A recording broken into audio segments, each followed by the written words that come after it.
Sir ಈಗ ಜೋಗಿ ನೋಡಿದ್ವಿ, ರಾಜ್ ನೋಡಿದ್ವಿ, ಎಕ್ಸ್ಕ್ಯೂಸ್ ಮಿ ಮೂವಿ ಅಂಥದ್ದು ಪ್ರೇಮ್ ಸರ್ ನೋಡಿದ್ವಿ. ಈ ಸಿನಿಮಾ ಎಲ್ಲರಿಗೂ ಅದೊಂಥರ ಬ್ರೇಕ್ ಅಂತ ಅನ್ಬೋದು. ಇಲ್ಲಿ ವರ್ಕ್ ಮಾಡಿರೋ ಟೆಕ್ನಿಷಿಯನ್ಸ್ ಇರ್ಬೋದು ಅಥವಾ ಆ್ಯಕ್ಟ್ ಮಾಡಿದವರಿಗಿರ್ಬೋದು. ನಿಮಗೆ ಪ್ರೇಮ್ ಸರ್ ಜೊತೆ, ಧ್ರುವ ಸರ್ಜಾ ಜೊತೆ ಆ್ಯಕ್ಟ್ ಮಾಡಿದ ಎಕ್ಸ್ಪೀರಿಯನ್ಸ್ ಹೇಗಿತ್ತು? ಮಜವಾಗಿತ್ತು, ಯಾಕಂದರೆ ಎಕ್ಸ್ಪೀರಿಯನ್ಸ್ ಡೈರೆಕ್ಟರ್ ಅವರು. ಅವರ ಕರಿಯ ಮೂವಿ ನಾವೆಲ್ಲ ಕಾಲೇಜಲ್ಲಿ ಇದ್ವಿ ಅಂತ ಅನಿಸುತ್ತೆ, 10ನೇ ಕ್ಲಾಸೆಲ್ಲ ಕಾಲೇಜಲ್ಲಿ ಇದ್ವಿ ಅಂತ ಅನಿಸುತ್ತೆ. ಆ ಮೂವಿನೆಲ್ಲ ನಾವು ಥಿಯೇಟ್ರ್ ಹೋಗಿ ನೋಡೋಕ್ಕಾಗಿರಲಿಲ್ಲ. ಅದನಂತರ ಜೋಗಿಯಿಂದ ಹಿಡಿದ್ಬಿಟ್ಟು ಎಲ್ಲ ಮೂವಿನ ನೋಡಿದ್ವಿ ನಾವು. ಅಂದರೆ ನೀವು ಹೇಳಿ, ಆ 3 ಮೂವಿ ಹೆಂಗಿತ್ತು ನಿಮಗೆ ಆ ಟೈಮಲ್ಲಿ ಅಲ್ವಾ? ಈ ಜೋಗಯ್ಯ ಆಗಿರ್ಬೋದು, ರಾಜು ಎಲ್ಲ ಎಕ್ಸ್ಪೆರಿಮೆಂಟು. ಈಗ ಮೊನ್ನೆ ಇತ್ತೀಚೆಗೆ ಏಕಲವ್ಯ ಎಷ್ಟು ಎಕ್ಸ್ಪೆರಿಮೆಂಟ್ ಅದು. ಅಷ್ಟು ಎಕ್ಸ್ಪೀರಿಯನ್ಸ್ ಇರುವಂಥ ಡೈರೆಕ್ಟರ್ ಈಗ ಒಂದು ದೊಡ್ಡ ಮಟ್ಟದಲ್ಲಿ ಎಲ್ಲರನ್ನು ಸೇರಿಸ್ಬಿಟ್ಟು ಮಾಡ್ತಿದ್ದಾರೆ. ಮತ್ತು ಅವ್ರಿಗಿರೋ ಪ್ರೆಷರ್ಸ್ ನಾನು ಸೆಟ್ಟಲ್ಲಿ ನೋಡಿದ್ದೆ. ಒಂದು ದಿವಸ ನಂಗೆ ಅದು ಬೈದು ಬಿಟ್ಟಿದ್ರು ಅವ್ರು.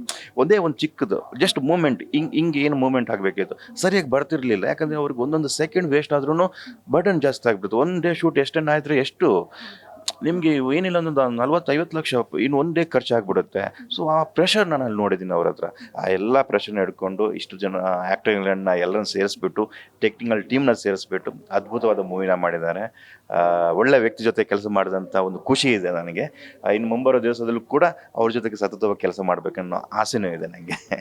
ಸರ್, ನೀವು ಅನ್ಕೊಂಡಷ್ಟೇ ಒಳ್ಳೊಳ್ಳೆ ಪಾತ್ರಗಳನ್ನು ಬಿಡಿಸಿದ್ರಿ. ನಾನು ಮರೆತೇ ಬಿಟ್ಟೆ.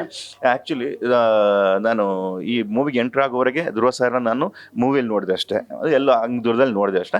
ಈ ಮೂವಿಯಲ್ಲಿ ನಾವು ತುಂಬ ಬೆರೆತ್ವಿ. ನಾವು ಯಾಕೆ ಬೆರೆತ್ವಿ ಅಂತಂದರೆ, ನಮಗೆ ಟೀಚರ್ಸ್ ಹೇಳ್ತಿದ್ರು ಆ್ಯಕ್ಟಿಂಗ್ ಕಲಿಬೇಕಾದ್ರೆ, ಒಬ್ಬ ಆ್ಯಕ್ಟರು ಇನ್ನೊಬ್ಬ ಆ್ಯಕ್ಟ್ರಿಗೆ ಏನೋ ಸ್ಪೇಸ್ ಕೊಡಬೇಕು. ಅಂದರೆ ಫಸ್ಟ್ ಅವನನ್ನು ಕೂಲ್ ಮಾಡಬೇಕು, ಫ್ರೆಂಡ್ಶಿಪ್ ಮಾಡ್ಕೋಬೇಕು, ಆಮೇಲೆ ನೀವು ಆ್ಯಕ್ಟಿಂಗ್ ಮಾಡಿದಾಗ ಇಬ್ಬರಿಗೂ ಸಮಬಲ ಆಗಿರುತ್ತೆ ಅಂತ ಹೇಳ್ಬಿಟ್ಟು. ಸೊ ಇಲ್ಲಿ ಯಾರು ಧ್ರುವ ಸರ್ ಪ್ರತಿಯೊಂದು ಸೀನ್ ಮಾಡಬೇಕಂದ್ರೂ ಕೂಡ, ಬ್ರೋ ಬನ್ನಿ ಬ್ರೋ ನಾವು ಇದನ್ನು ರಿಹರ್ಸಲ್ ಮಾಡೋಣ, ಇದು ಹಿಂಗೆ ಮಾಡಿದ್ರು ಓಕೆ, ಹಂಗೆ ಮಾಡಿದ್ರು ಓಕೆನಾ, ಓಕೆ ಇದು ಓಕೆ ಅಲ್ವಾ, ಪ್ರೇಮ್ ಸರ್ಗೊಂದು ತೋರಿಸೋಣ ನಾವು, ಓಕೆ ತೋರಿಸ್ಬಿಟ್ಟು ಏನೋ ಚೇಂಜಸ್ ಇದೆಯಾ ಅಣ್ಣ ಅಂತ ಹೇಳ್ಬಿಟ್ಟು ಅಷ್ಟು ಟೈಮ್ ಕೊಟ್ಟು ಪ್ರಿಪ್ರೇಷನ್ ಆಗಿ ಆ ಡೆಡಿಕೇಶನ್ ತುಂಬ ಚೆನ್ನಾಗಿತ್ತು. ಇದೆಲ್ಲ ನಾವು ಯಂಗ್ಸ್ಟರ್ಗಳು ಏನು ಬರ್ತಿದ್ವಿ ನಾವೆಲ್ಲ ಇದನ್ನು ಇನ್ನೊಬ್ಬ ಆ್ಯಕ್ಟ್ರಿಗೂ ನಾವು ಕೂಡ ಅದೇ ಸ್ಪೇಸ್ ಮಾಡಿಕೊಡ್ಬೇಕು. ಇವರಿಂದಾಗಿ ತುಂಬ ಅದ್ಭುತವಾಗಿ ಆ್ಯಕ್ಟ್ ಮಾಡಿದ್ದಾರೆ.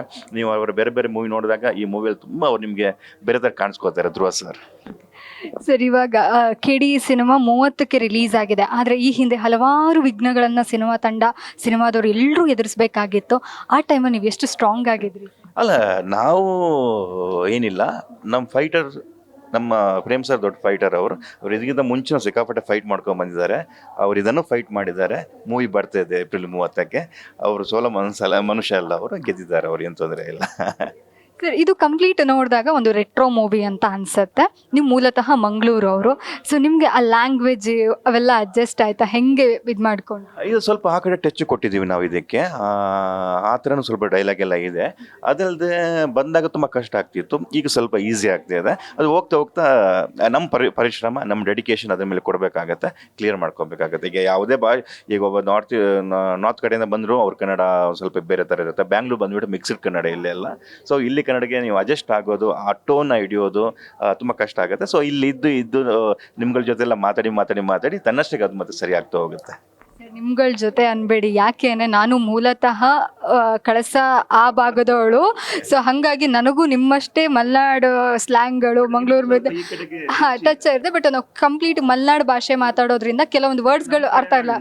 ನಾ ಎಲ್ಲ ಯೂಸ್ ಮಾಡೋಣ ನಾವು. ಉತ್ತರ ಕನ್ನಡ ಕಡೆ ಕೂಡ ಅಷ್ಟೇ, ಪಾಪ ಅವರು ತುಂಬ ಸ್ಪೀಡ್ ಆಗಿರುತ್ತೆ. ಈಗ ನಮ್ಮ ಮಲಯಾಳಂ ಮತ್ತು ತುಳು ಲ್ಯಾಂಗ್ವೇಜ್ ಸ್ವಲ್ಪ ಒಂದೇ ಥರ ಕ್ಯಾಟಗರಿಯಲ್ಲಿ ಹೋಗುತ್ತೆ. ಬಟ್ ಕನ್ನಡ ಮತ್ತು ತೆಲುಗೆಲ್ಲ ಮಾತ್ರ ಪ್ರಕಾರ ಹೋಗುತ್ತೆ. ಸೊ ಅದೆಲ್ಲ ಸ್ವಲ್ಪ ಮಿಸ್ಟೇಕ್ಸ್ ಆಗುತ್ತೆ. ಬಟ್ ಅದನ್ನು ನೀವು ಒಂದೇ ಸಲ ಚೇಂಜ್ ಮಾಡೋಕ್ಕಾಗಲ್ಲ, ಅದು ನಿಧಾನವಾಗಿ ಚೇಂಜ್ ಮಾಡ್ತಾ ಬರಬೇಕಾಗತ್ತೆ. ನಾನು ಇಲ್ಲಿ ಮಾತಾಡ್ದಂಗೆ ನಾನು ಮನೇಲಿ ಹೋದಂಗೆ ಮಾತಾಡೋಕ್ಕಾಗಲ್ಲ. ಮನೇಲಿ ಅಲ್ಲಿ ಏನು ವರ್ಡ್ಸ್ ಲೋಕಲಲ್ಲಿ ಮಲೆನಾಡಲ್ಲಿ ಏನು ಯೂಸ್ ಮಾಡ್ತಾರೋ ನಾನು ಅದನ್ನೇ ಯೂಸ್ ಮಾಡಬೇಕು. ಸೊ ಅಲ್ಲಿಂದ ಒಂದು ವಾರ ಬಿಟ್ಟು ಇಲ್ಲಿಗೆ ಬಂದಾಗ ಕನ್ಫ್ಯೂಸ್ ಆಗುತ್ತೆ, ಅದ ಏನು ಹೇಳಬೇಕು ಅದನ್ನು ಬಿಡೋಕ್ಕಾಗಲ್ಲ. ಅದು ನಮ್ಮತನ, ಅದು ನಮ್ಮ ಊರಾಗಿರುತ್ತೆ, ನಮ್ಮ ಭಾಷೆ ಆಗಿರುತ್ತೆ. ಅದನ್ನು ನಾವು ಯಾವತ್ತು ಮರೆಯೋಕ್ಕಾಗಲ್ಲ. ಅದು ನಮ್ಮ ಜೊತೆ ಇರಬೇಕು. ಬಟ್ ಪ್ರೊಫೆಷ್ನಲ್ ನಾವು ಹೆಂಗೆ ಚೇಂಜಸ್ ಆಗಬೇಕು ಅದು ಮಾಡಲೇಬೇಕಾಗತ್ತೆ.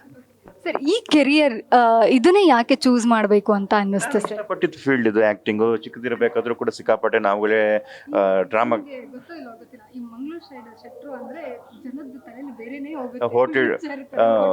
ಹೋಟೆಲ್ ಇರುತ್ತೆ, ರಿಚ್ ಆಗಿರ್ತಾರೆ, ಇಲ್ಲಾಂದ್ರೆ ಬಿಸ್ನೆಸ್ ಮಾಡ್ತಾ ಇರ್ತಾರೆ, ಅಂಥವರೇ ಇದ್ದಾರೆ.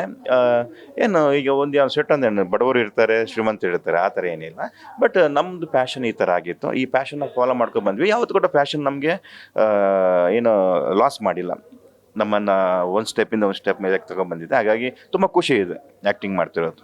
ನಿಮ್ಮ ಮನೇಲಿ ಏನಂದ್ರು ಈ ಸಿನಿಮಾ ಮಾಡ್ತಾ ಇದ್ದೀನಿ ಅಂದಾಗ ನಿಮ್ಮ ಮನೆಯವ್ರ reaction? ಎಲ್ಲರೂ ಖುಷಿ ಇದೆ, ಯಾಕಂದ್ರೆ ಇಷ್ಟೊಂದು ದೊಡ್ಡ ಕ್ಯಾನ್ವಾಸ್ ಆಗಿರ್ಬೋದು, ಜೋಗಿ ಪ್ರೇಮ್ ಸರ್ ಜೊತೆಗೆ ಕೆಲಸ ಮಾಡ್ತಿರೋ ಆಗಿರ್ಬೋದು, ಧ್ರುವ ಸರ್ ಜೊತೆಗೆ ಸಂಜಯ್ ದತ್ ಅವ್ರದ್ದು ಇಷ್ಟೊಂದು ಜನ ಇರಬೇಕಾದ್ರೆ ಇವ್ರ ಮಿಡ್ಲಲ್ಲಿ ನಾವು ಕೂಡ ಒಂದು ಇದ್ದೀವಲ್ಲ, ಅದು ಎಲ್ಲರೂ ಖುಷಿ ಇದೆ. ಯಾವತ್ತೂ ಸಿಗಲ್ಲ, ಇಷ್ಟು ಜನ ಒಟ್ಟಿಗೆ ನೀವು ಸಿಗ್ಬೇಕಂದ್ರೆ ಯಾವ ಮೂವಿಲಿ ಆಗಲ್ಲ. ಇದೊಂದು ಲೈಫ್ ಲಾಂಗ್ ಅಚೀವ್ಮೆಂಟ್ ಅಲ್ವಾ. ನಾಡಿದ್ದು ನಾವು ಏನು ಮಾಡ್ತೀವಿ ಏನಾಗ್ತೀವಿ ಗೊತ್ತಿಲ್ಲ, ಯಾರೇ ಇನ್ನು ಮುಂದಕ್ಕೆ ಕೇಳಿ ಮೂವಿ ನೋಡಿದ್ರು ಎಲ್ಲರ ಜೊತೆ ನೋಡ್ಬೇಕಿಲ್ಲ ಇದು.